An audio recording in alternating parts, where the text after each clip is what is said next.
नमस्कार दोस्तों, कविता Yadav YouTube channel पर आप सभी का स्वागत है। संपूर्ण हिंदी विषय की तैयारी को आगे बढ़ाते हुए आज की क्लास में हम करेंगे छायावाद युग से संबंधी महत्वपूर्ण बिंदु। हिंदी साहित्य के इतिहास के अंतर्गत आधुनिक काल में द्विवेदी युग से के बाद जो युग आता है हमारा, वो आता है छायावाद युग। भारतेंदु युग आएगा पहले आधुनिक काल के अंतर्गत, फिर द्विवेदी युग, फिर जो है छायावाद युग। छायावाद युग से संबंधी महत्वपूर्ण बिंदु को हम देखते हैं, क्योंकि हर परीक्षाओं में छायावाद युग से संबंधी हमेशा प्रश्न पूछे जाते हैं। छायावाद युग के प्रमुख कवि जो 4 कवि रहे हैं, उनसे संबंधित भी प्रश्न हमें देखने को मिले हैं, और छायावाद युग से संबंधित जो मुख्य तथ्य होते हैं उनसे संबंधित प्रश्न हमेशा हमें देखने को मिलते हैं। तो शुरुआत कर लेते हैं आज की क्लास की। तो जिस भी परीक्षा में हिंदी साहित्य संबंधी प्रश्न पूछे जाएंगे, उन सभी के लिए ये क्लास मददगार साबित होगी। तो देख लेते हैं।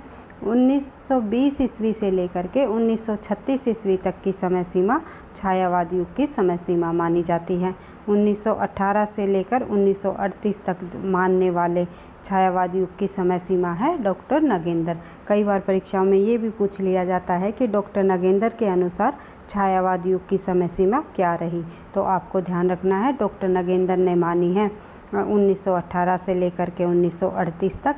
लेकिन अगर ये पूछ लिया जाए छायावाद युग की समय सीमा क्या मानी जाती है, तो आपको बताना है छायावाद युग की समय सीमा 1920 से लेकर के 1936 तक माना जाता है। तो सरस्वती पत्रिका का संपादन जो महावीर प्रसाद द्विवेदी ने 1903 में संभाला था और 1920 तक उन्होंने किया। तो उसके बाद 1920 तक महावीर प्रसाद द्विवेदी के युग को जो है हमने द्विवेदी युग का नाम दिया था, और उसी के आधार पर 1920 के बाद का जो युग आया हमारा, वो आया हमारा छायावाद युग।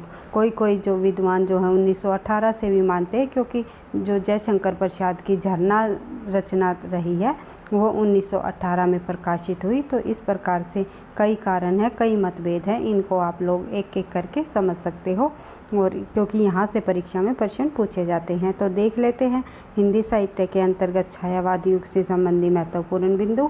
समय सीमा की मैंने आपको बता दी, 1920 से लेकर 1936 तक, और डॉक्टर नगेंद्र जी के अनुसार 1918 से लेकर के 1938 तक छायावाद युग की समय सीमा मानी जाती है। कालावधि इस युग की प्रारंभिक सीमा के संबंध में जो है निम्नलिखित मतभेद भी प्रचलित रहे हैं, तो ये मैंने आपको बता ही दिया। तो देख लेते हैं। 1918 ईस्वी से प्रारंभ छायावादी गुणों यानी छायावाद की प्रवृत्ति हमें देखने को मिल गई थी। 1918 ईस्वी में प्रारंभ झरना जो जयशंकर प्रसाद जी की रचना है उसके अंतर्गत, जिसका प्रकाशन 1918 में हुआ। और डॉक्टर नगेंद्र के अनुसार जब हम बात करते हैं तो 1918 से ही जो है लेकर के 1938 तक की समय सीमा को छायावाद युग का नाम दिया है। और देख लेते हैं आगे। 1920 ईस्वी से प्रारंभ इस युग का जो नामकरण है श्री मुकुटधर पांडे जी द्वारा रचित एक निबंध लिखा इन्होंने हिंदी छायावाद के आधार पर रखा हुआ है। तो 1920 में से प्रारंभ इस युग का जो नामकरण श्री मुकुटधर पांडे द्वारा रचित निबंध हिंदी छायावाद के आधार पर नाम रखा। यह निबंध जो है सर्वप्रथम जबलपुर से प्रकाशित होने वाली श्री शारदा पत्रिका में 1920 ईस्वी में प्रकाशित हुआ था। तो जो इस निबंध का प्रकाशन वर्ष है ये भी 1920 ईस्वी में रहा। और किस पत्रिका में रहा? श्री शारदा पत्रिका में। निबंध का नाम क्या है? हिंदी छायावाद। किस लेखक द्वारा लिखा गया? मुकुटधर पांडे जी द्वारा। इस प्रकार से आपको हर एक तथ्यों को ध्यान रखना है, याद रखना है। इसी आधार पर जो है 1920 के बाद जो हिंदी छायावाद निबंध के आधार पर ही 1920 की समय सीमा मानी गई छायावाद युग की। ये आपको लोगों को ध्यान रखना है। और जो है सरस्वती पत्रिका का भी एक कारण बताया है। महावीर प्रसाद द्विवेदी ने जो सरस्वती पत्रिका का जो आधार समय सीमा रही 1903 से लेकर 1920 तक, इस तथ्य को भी हम देख लेते हैं। तो अतः हिंदी छायावाद का प्रारंभ जो है 1920 ईस्वी से माना जा सकता है। उसके बाद एक कारण और देखते हैं 1920 से माना जाने वाला छायावाद युग का प्रारंभ के 1920 से ही क्यों माना गया, कि महावीर प्रसाद द्विवेदी सरस्वती पत्रिका के संपादक रहे ईस्वी से लेकर के 1920 ईस्वी तक। इसी आधार पर जो है द्विवेदी युग का समय 1920 ईस्वी तक निर्धारित किया गया और उसके बाद जो युग आया वो आया छायावाद युग। अतः 1920 से ही आरंभ छायावाद युग का आरंभ माना गया। ये आपको ध्यान रखना है। लेकिन सरस्वती पत्रिका का जो प्रकाशन है वो 1900 ईस्वी में चिंतामणि घोष जी द्वारा किया गया। उसके बाद जो है 1901-2 में जो है श्याम सुंदर दास ने इसका कार्यभार संभाला। फिर जो है महावीर प्रसाद द्विवेदी ने सरस्वती पत्रिका का कार्यभार संभाला। ये आपको ध्यान रखना है। उसके बाद देखते हैं आगे महत्वपूर्ण बिंदु। तो हिंदी में छायावाद शीर्षक से सुशील कुमार द्वारा लिखित एक अन्य निबंध 1921 में सरस्वती पत्रिका में प्रकाशित हुआ। जो हिंदी में छायावाद नाम से जो है एक और निबंध लिखा गया इस शीर्षक से, जो कि किसने लिखा? सुशील कुमार ने। और कब लिखा? 1921 में। और किस पत्रिका में प्रकाशित हुआ? सरस्वती पत्रिका में, जिसमें उन्होंने छायावाद को क्या माना है, क्या नाम दिया है? अस्पष्टतावाद। कई बार परीक्षा में पूछा जाता है कि अस्पष्टतावाद जो है छायावाद को किसने कहा, या किस अस्पष्टतावाद छायावाद का अर्थ किसने माना है। ये आप लोगों को इस प्रकार से विद्वानों के अनुसार जो है प्रश्न भी पूछ लिए जाते हैं। अलग अलग विद्वानों के का इन शब्दों से मतलब क्या अर्थ निकलता है, तो इस प्रकार प्रश्न हमेशा परीक्षा में पूछे जाते हैं। तो देख लेते हैं आगे मुकुटधर पांडे जी का कथन। तो मुकुटधर पांडे जी ने कथन कहा है कि मेरी समझ में नई शैली में भाव नहीं, भावों की छाया पाई जाती है, जिन्हें कड़कर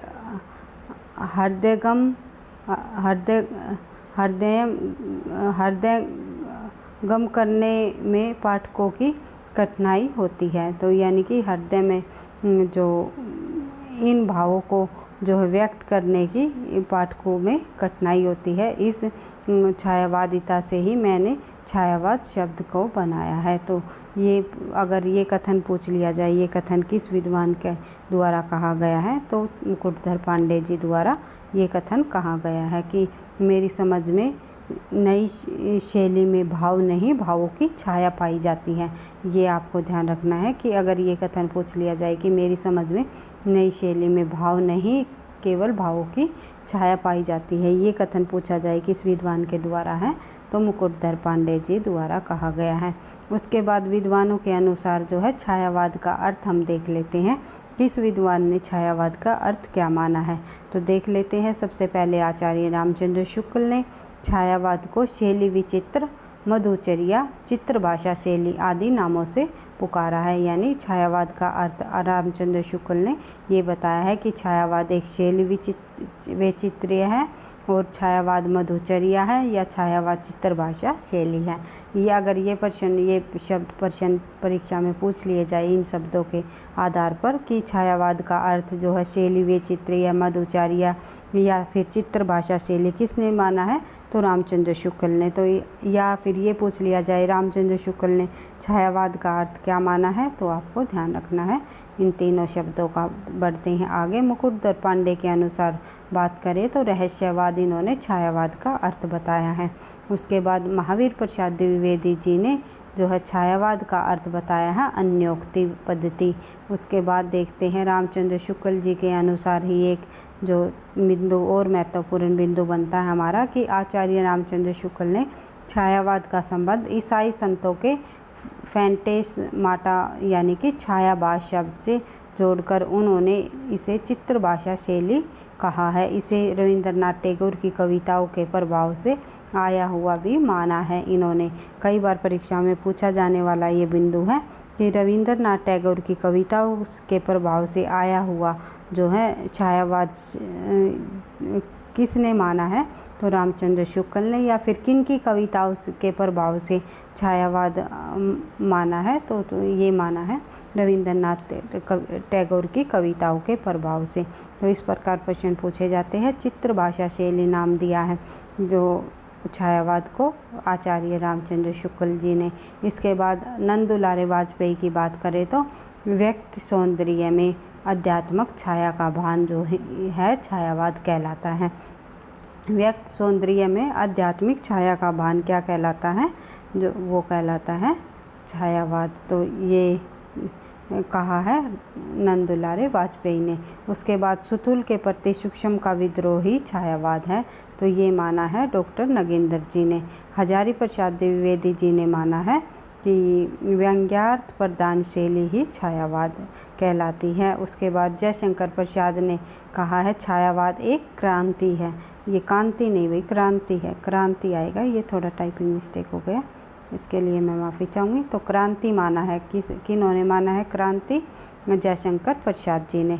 तो ये आपको ध्यान रखना है। छायावाद को क्रांति किसने कहा, या छायावाद को व्यंग्यार्थ प्रधान शैली किसने कहा, छायावाद को सुतुल के प्रति सूक्ष्म का विद्रोह, छायावाद व्यक्त सौंदर्य में आध्यात्मिक छाया का भान किसने माना, इस प्रकार से प्रश्न पूछे जाते हैं। तो छायावाद को जो है सौंदर्य की छाया माना है सुमित्रा नंदन पंत ने। उसके बाद देख लेते हैं डॉक्टर बच्चन सिंह ने छायावाद शब्द का प्रयोग अधिक सार्थक माना है, यानी कि स्वच्छंदतावाद शब्द का जो प्रयोग है डॉक्टर बच्चन सिंह ने अधिक माना है। डॉक्टर बच्चन सिंह के अनुसार छायावाद का अर्थ पूछ लिया जाए तो उन्होंने क्या कहा है, स्वच्छंदतावाद। उसके बाद सुशील कुमार जी के बारे में तो हमने पढ़ ही लिया था, उन्होंने क्या माना है छायावाद को, अस्पष्टतावाद। और गंगा प्रसाद पांडे ने वस्तुवाद व रहस्यवाद के बीच की कड़ी माना है छायावाद को।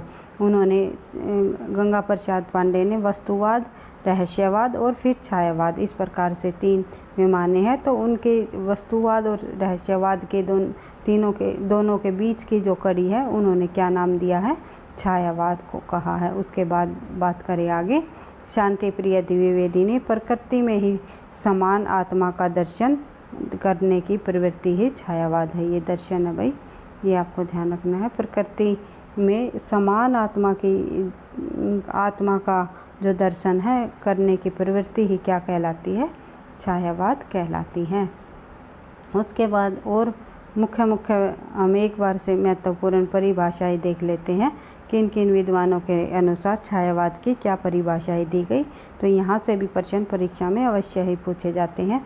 2 से 3 प्रश्न तो हमेशा जो है आप लोगों को छायावाद से संबंधित प्रश्न देखने को मिलते ही होंगे परीक्षा में, और प्रश्नों की संख्या अधिक भी हो सकती है। कम से कम जो है छायावाद युग से अगर प्रश्न पूछने लगे तो एग्जामिनर कम से कम 5 से लेकर के 8 प्रश्नों तक भी पूछ सकता है। तो हर एक आधुनिक काल के अंतर्गत कम से कम 10-15 प्रश्न आराम से एग्जामिनर पूछ लेता है, और उन्हीं में जो है छायावाद युग से अधिक प्रश्न पूछे जाते हैं। इसलिए छायावाद युग के अंतर्गत जो छायावाद की जब शुरुआत हुई, किस प्रकार से हुई, किस विद्वान के द्वारा छायावाद का क्या अर्थ दिया गया, और परिभाषाएं छायावाद के संबंध में किस विद्वान के क्या विचार रहे, क्या उन्होंने कथन कहे, क्या परिभाषा रही, तो इन सभी तथ्यों से हमेशा प्रश्न देखने को हमें मिलते हैं। तो इसी उद्देश्य के साथ हम जो है धीरे धीरे DSSB TGT PGT हिंदी की जो है हम अपनी तैयारी को आगे बढ़ा रहे हैं विद कंटेंट के साथ, और साथ साथ अधिक से अधिक प्रश्नों का भी अभ्यास करते हुए अपनी तैयारी को आगे बढ़ा रहे हैं।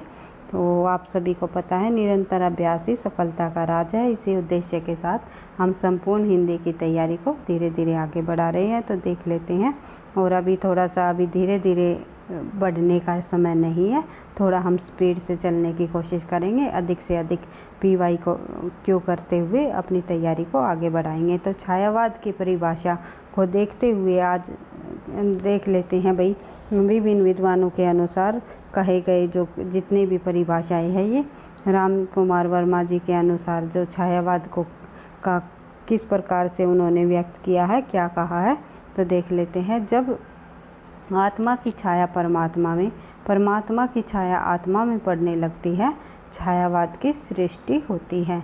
तो ये कहा है डॉक्टर राम कुमार वर्मा जी ने। जब आत्मा की छाया परमात्मा में और परमात्मा की छाया आत्मा में पड़ने लगती है तो जब छायावाद की सृष्टि होती है। वेरी इम्पोर्टेंट कथन है, ये पंक्ति है। और कई बार परीक्षाओं में पूछी जा चुकी है। और ये जितने भी मैं आज की क्लास में छायावाद संबंधी परिभाषा करा रही हूँ को कहीं ना कहीं पिछली परीक्षाओं में पूछी जा चुकी है। तो आगे बढ़ते हैं। जयशंकर प्रसाद जी के अनुसार हम देखते हैं, तो जब वेदना के आधार पर स्वानुभूति अभिव्यक्त होने लगती है तब उसे हिंदी में उसे छायावाद का नाम से अभिहित किया जाता है, यानी जाना जाता है। तो ये कथन कहा है जयशंकर प्रसाद जी ने कि जब वेदना के आधार पर स्वानुभूति अभिव्यक्त होती है तब हिंदी में उसे छायावाद के नाम से अभिहित किया जाता है। तो ये कथन जयशंकर प्रसाद द्विवेदी जी के अनुसार कहा गया है छायावाद के संबंध में। उसके बाद महादेवी वर्मा जी के अनुसार क्या कहा है छायावाद तत्व प्रकृति के बीच जो है जीवन का उद्गीत माना जाता है और उसका मूल सर्वात्मवाद है। और छायावाद का मूल क्या है? सर्वात्मवाद। किसने माना है? महादेवी वर्मा जी ने। उसके बाद डॉक्टर नगेंद्र के अनुसार जब हम छायावाद की परिभाषा देखें तो डॉक्टर नगेंद्र ने छायावाद शुतुल के प्रति सूक्ष्म का विद्रोह है, ये हम पहले भी देख चुके हैं। तो देख लेते हैं आगे। आचार्य रामचंद्र शुक्ल ने छायावाद के संबंध में क्या शुक्ल जी ने छायावाद के संबंध में क्या कहा? छायावाद का प्रयोग दो अर्थों में समझना चाहिए, एक तो रहस्यवाद के अर्थ में और दूसरा काव्य शैली या पद्धति विशेष व्यापक के रूप में। इस प्रकार से शुक्ल जी के द्वारा कही गई छायावाद की परिभाषा हमने देख ली। तो हमने ऊपर भी पढ़ा था कि पद्धति विशेष व्यापक के अर्थ में छायावाद को बताया है, चित्र भाषा शैली कहा है, और जो है छायावाद को उन्होंने आचार्य रामचंद्र शुक्ल ने क्या नाम दिया है? एक शब्द और कहा था, वो था मधुचर्या का भी नाम दिया है छायावाद को उन्होंने। तो इस प्रकार से आप लोगों को हर एक तथ्य को ध्यान रखना है। उसके बाद देख लेते हैं श्री गंगा प्रसाद पांडे जी के अनुसार इन्होंने जो है भावलोक को प्रगति के 3 चरण माने हैं। इन्होंने भावलोक की प्रगति के 3 चरण माने हैं। कौन कौन से? नंबर 1 वस्तुवाद, नंबर 2 छायावाद, नंबर 3 रहस्यवाद। अतः उसे शब्दों में छायावाद, वस्तुवाद व रहस्यवाद के बीच की कड़ी मानी जाती है। तो गंगा प्रसाद पांडे जी के अनुसार छायावाद को वस्तुवाद व रहस्यवाद के बीच की कड़ी मानी है। इस प्रकार बढ़ते हैं आगे। अगला जो हमारा विद्वान है डॉक्टर गणपति चंद्र गुप्त।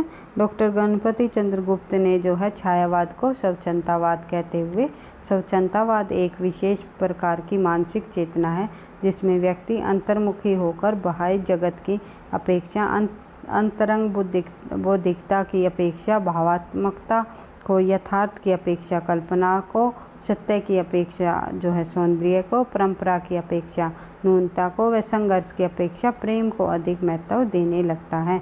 जिस काव्य में इस प्रकार अंतर्मुखी चेतना की अभिव्यक्ति है उसे सामान्यतः स्वच्छंदतावाद का नाम दिया जाता है।